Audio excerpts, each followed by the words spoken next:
Рудник нема да има, затоа што ставот на министрите од Социјалдемократскиот сојуз дека е исто ставот на граѓаните од Струмичката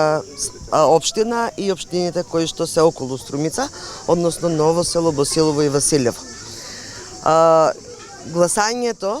од страна на Министерството за економија беше ставена точката дополнително на самата седница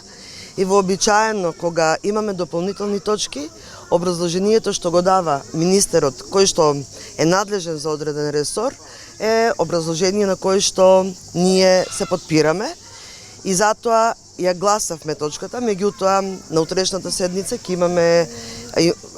поопширна информација од страна на министерот за економија и од вработените во економија кои што работат во секторот кај што во правниот сектор кај што се доделуваат концесии,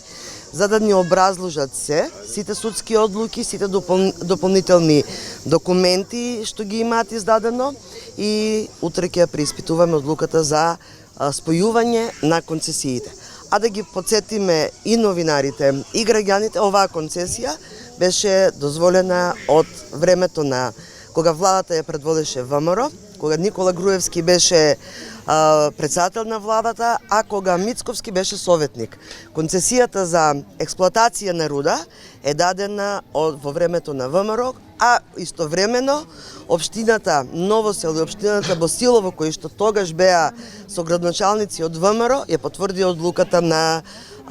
владата тогашна и тие го потврдија договорот за концесија во нивните општини.